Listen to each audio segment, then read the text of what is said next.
This is being broadcast, so we got to wait for the thumbs Just up. gotta wait one second. But I don't think I'm on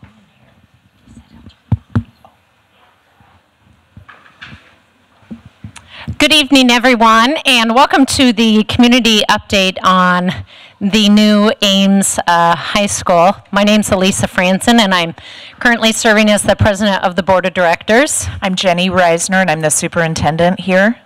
And we just want to welcome all of you, and what an exciting opportunity for us to be here to share with you, have our architects and construction managers share with you where we are in the process, the progress that has been made to date, and what lies ahead for this exciting opportunity for our community. I think as the board and our staff sat around earlier this afternoon at a work session, it is just really awesome to be able to sit and see the culmination of all of this effort over the past few months, and the picture starting to come to fruition. And I think the important thing for us, just as we have gotten to this point, this is really a celebration.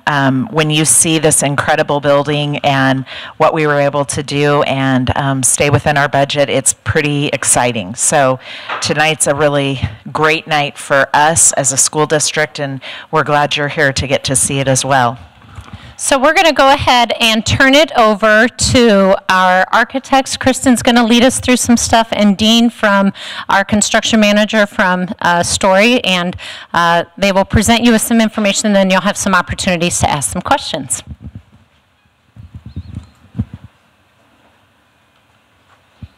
So we're going to start out with just an overview of the project schedule. So right now, we're preparing for an early earthwork and site development package that we expect to bid at the end of April. That will allow us to kick off and get started at the beginning of June. So school's out May 31st. We expect to hit the ground running the following week and start erecting fence, moving in trailers, getting mobilized on site, and beginning earthwork. The bids for the building, or most of the balance of the building, will be taken at the end of June. That will start us on construction, and we'll come back to phasing sort of at the end of the presentation. So I think you'll get an idea of how we expect to progress through the project. Issuance 3, we'll wait to bid the demolition and sort of site redevelopment until early in 2022. We haven't set a specific date for that, but with that work occurring out in the future, we don't want to bid it too early. We will have the building open for classes in August of 2022. At that point, we'll begin existing building decommissioning and demolition activities with the goal of having the site restored at the west where the existing building is, and complete in September of 2023.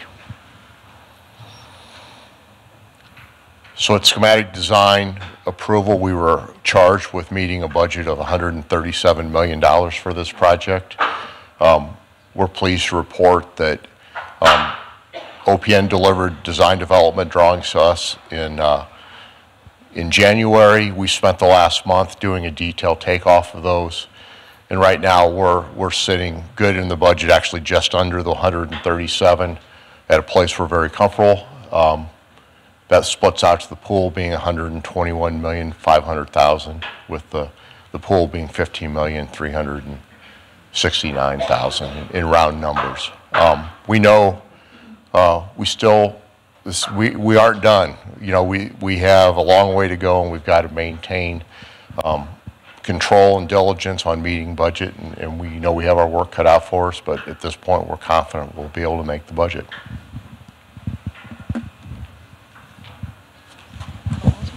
All right, so I wanted to give you a quick design update where we're at. A lot of this information, site plan and building plans, have been in the works for quite a while, so some of this might look a little familiar to you from what's gone out in some of the magazines.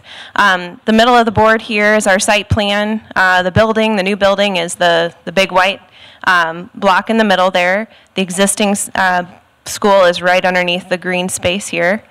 Ridgewood is out on the east here, and 20th Street on the north. The new building will have student parking on the south kind of east corner of the site. The existing stadium remains here on the south.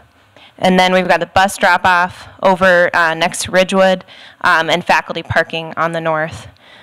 There's 2 practice fields. One is a synthetic field, one is a grass field. You'll notice in the middle of the site there is, we call it a science discovery area.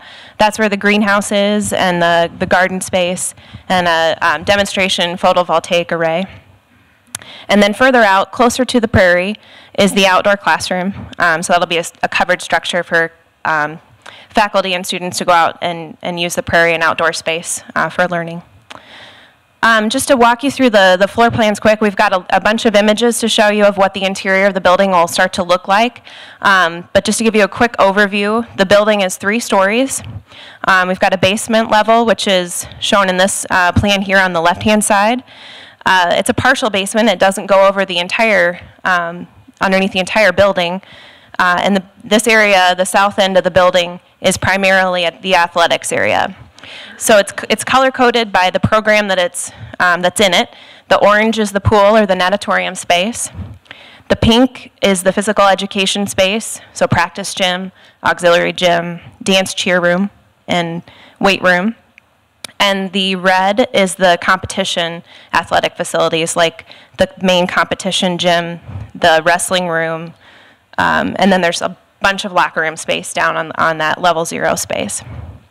There's also a little tiny space that shows up on that floor plan. That is the orchestra pit that serves the auditorium. So moving up to first floor, the plan in the middle here is first floor. Just to orient you, you've got the main entrance, which is on the site plan here. You can kind of see where the building makes a little bit of an angle in the middle there. This is the main commons, lunchroom, hangout space in the building. It's also the main entrance here on the east side. So when you come into that space, you'll go kind of either to the north or to the south. Again, the south is primarily athletics on this level. We do have some program space. We've got the culinary foods lab in this location, the kitchen that serves the common space here, and then a couple of other academic programs. On the north side of the building, right off of the commons, sort of, you've got the auditorium space. This is situated so after hours, the commons and the auditorium can be accessed without having access to the rest of the building. Similarly, the main entrance for spectators to any competition athletic events would be from the commons as well. So you've got a nice kind of pre-function space before you go into the main viewing space. The green is the main office for the building, so everybody coming in and going from the building will go right by the main office. And during the school day, just like there is today, you have to go into a secure vestibule and then into the main office to check in or check out. As I mentioned before, we've got the performing arts space here in this kind of gray color in the middle. The auditorium seats 1,000 people and has a stage with a full fly loft and equipped for all types of performances, both music and theatrical. The yellow is the music pod, so we've got band, choir, orchestra in that pod and associated practice rooms and ensemble spaces. The blue on the far north end is the CTE pod. That includes programs like woods and metals, art, business, ag, and nursing. And then the purple color and the little bit of the light green are the academic pods. Those would have all the main classrooms and science labs. The second floor is fairly similar to the first. We've got, again, the classroom pods on the north and on the south and the second floor. And stitching the two of those together would be the media center in the middle. And the media center looks out over the commons area, and the media center is positioned in that location so there can be some after-hours access. So with that, I'll jump into the pretty pictures, the fun part. Here's a view of the new building looking kind of an aerial view looking from the east. So you can see Ridgewood in the foreground. The main entrance is located here in the center of the building. There's a canopy structure that comes out to provide cover from rain and snow. Again, the admin office is the glass box form here, so lots of visibility out to the parking lot, to the site area for some passive supervision over those areas. And then you see tucked behind the canopy here is a glass box volume. That's the commons. It's glass on both both the east and the west side, so there'd be a lot of natural light coming through that space. To the south, or to the left-hand side here, is a precast box structure. Those are the gymnasiums, pool, athletics areas. You can see the auditorium and the fly loft are located to the north of the commons, and they are large volumes because we do have the full fly and the auditorium with balcony seating. And then off to the north, again, those are the classroom and academic programs associated with the brick form. Here's a view of the main entrance. So we've just come up the main drive. We're kind of right about where some of the drop-off, student drop-off begins. We've got a view of the canopy here for students to come in. The main entrance is right underneath the canopy in this location. And then we've got the commons, which sits right behind the glass wall here. There's seating planned in and some plantings at the main entrance to create a friendly entrance to the building, provide space for students to wait for parents or others. This is a view of the west side of the building, so we're now standing and looking back towards the commons. The commons, again, is that glass box that connects all the way through the building. This side of the building is right adjacent to where the kitchen is, so the kitchen for the building is right here. This is where you're going to eat lunch, and if it's nice outside, you might go outside to eat lunch. So we've got a nice outdoor patio space here for students to use out during the lunch hour. And again, you'll notice in the site plan, we've got a lot of some paving and sidewalk access to take you back through the site, so you can access the prairie or other areas of the site from this walkway. And to get back into the building, you would use the entrance right here. Behind, kind of framing this, is the classroom pod. So this is where all of the general classrooms and the science labs and special education rooms are located. Lots of glass into all of those classrooms, natural light, very important. Here's a view. We've just come into the building, and we're just standing in the main commons looking out to the west. The main commons, again, it stitches together all of those kind of big function spaces. You've got the competition gym on the left-hand side here. So there's a set of doors that go into that space. So if you're coming for a basketball game, you'd come in the main entrance here and you'd go in those doors to get to the game. And then also related to that would be the auditorium. On this side of the commons is the main entrance to the auditorium. So if you're coming for a performance, you would come in the main entrance and you would go to the right to go into the auditorium. There's a main stair that connects the first and second levels in this location. We are looking at opportunities throughout the building to provide collaborative space or to provide space for students to kind of hang out. So this has some built-in kind of bench features within that stair. We call it a learning stair. It's an opportunity to provide kind of that quick moment to sit.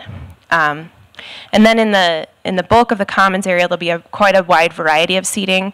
This is probably not representative of exactly what we'll have when the building opens, but we'll be looking at having booth seating, banquettes, tables, chairs, high tops, lots of variety there to create something that's not so institutional feeling.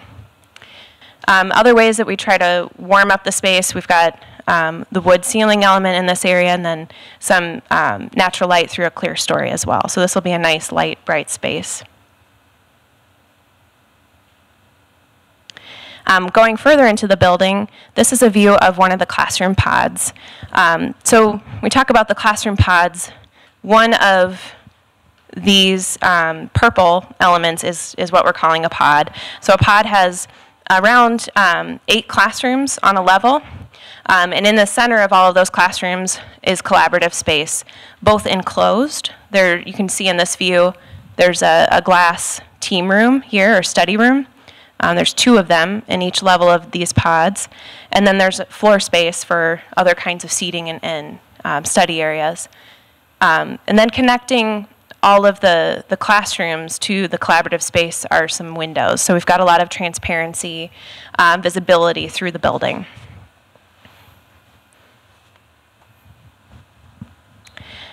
This is a view just outside the pod. We're looking down the corridor. Each pod would have its own sort of color scheme. So the colors begin to help with wayfinding, so you can find your way through this large building.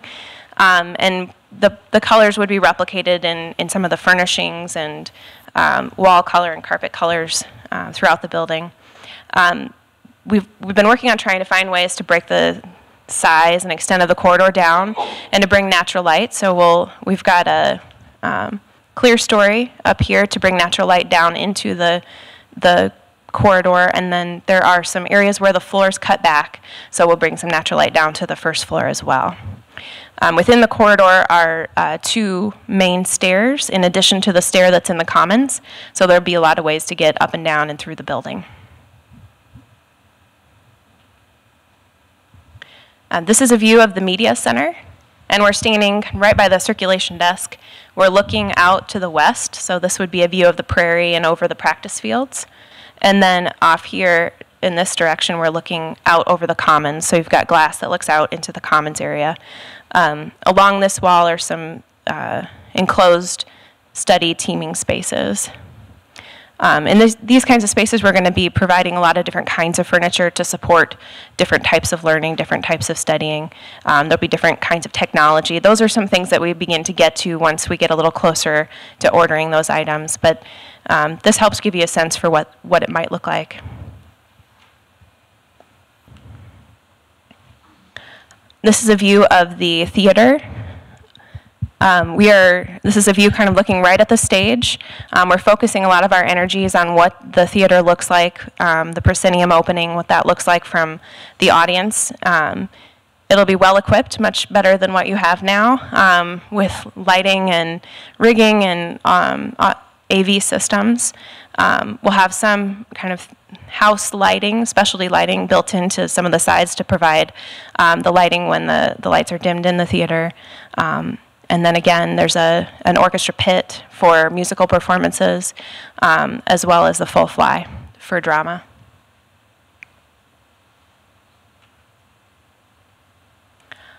Here's a view of the competition gym. We're standing on the track level. So the competition gym and the auxiliary gym have a track that run around the full perimeter of those spaces. And that's where, as a public or coming to a game, you would come in onto the track level and then go down to your seat in the bleachers. There'll be a lot of great opportunities for branding the Ames High brand in this space on the wall in the back here, as well as some color schemes throughout the space, which I think they show a little better probably on that screen. And again, we're bringing natural light into this space through clear story lighting with some diffuse light so you don't feel like you're in a cave. And the final image that I have for you today is the pool or the natatorium. The pool will have seating for around 500 people. It's a stretch 25 pool. It has a movable bulkhead in the middle, which is the piece you see here. And the seating is spectator seating is on level 1. So you'd come in through a separate pool entrance, which on the site plan is located here just south of the main entrance. And then from there, there's a stair and elevator to get you to the pool level. The pool can be completely isolated from the high school for community use or outside use during the school day. The pool has its own concession area as well, built in over here, and then locker room space is located underneath the spectator seating area.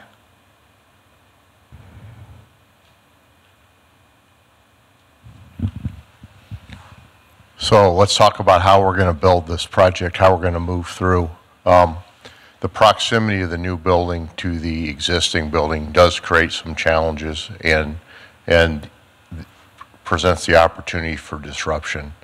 So as we move through this, we'll be focused on, one, minimizing disruption, maybe mostly assuring that we're safe throughout. We'll have construction operations immediately adjacent to a project, and communicating with the school district to make sure, one, everybody knows where we're going and how we're going to get there as we move through this.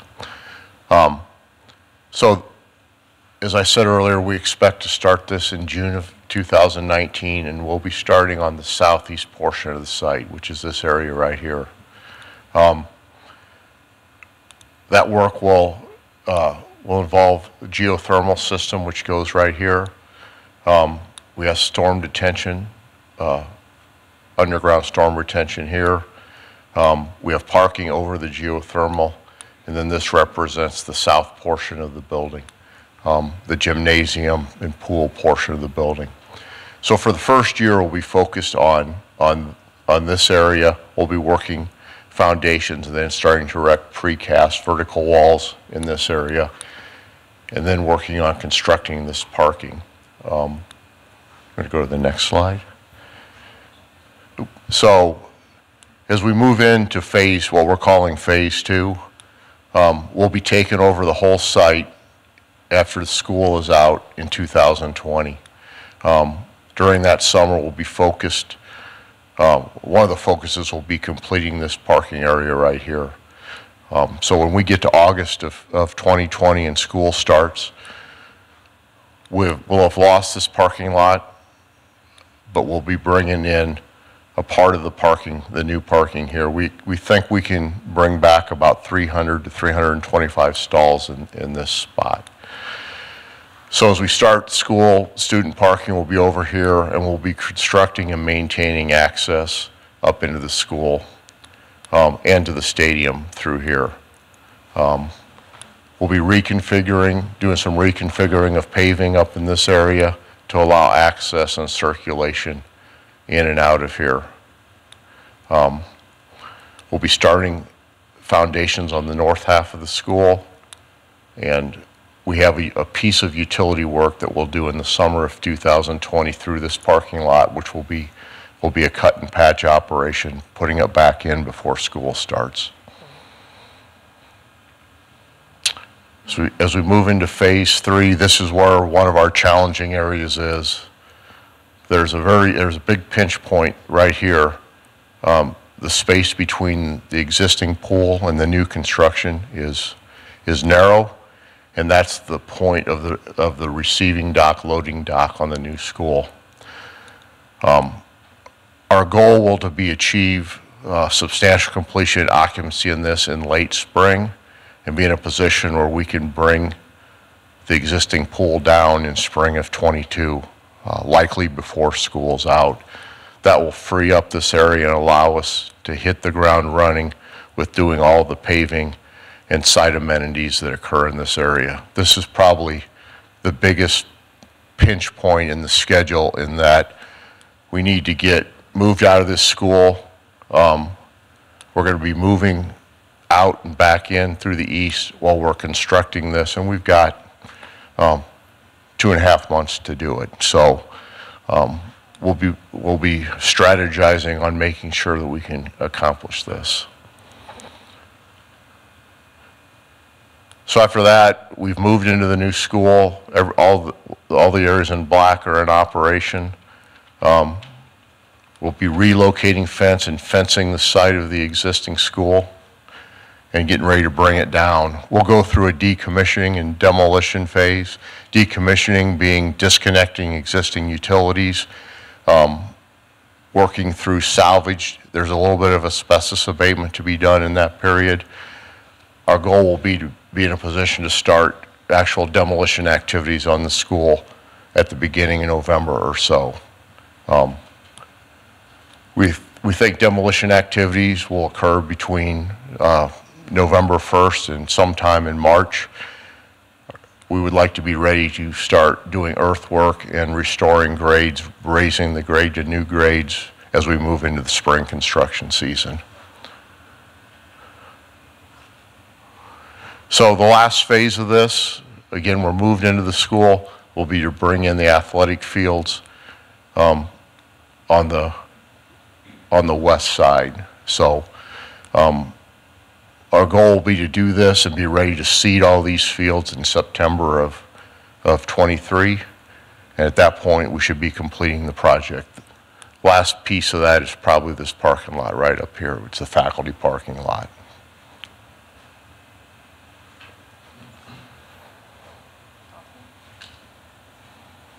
So that concludes our presentation to you, and we wanted to open it up now and let you guys ask whatever questions you might have. And I don't know if people can speak loud enough, we won't worry about the microphone, but yeah. I didn't hear you folks say a word about elevators. There are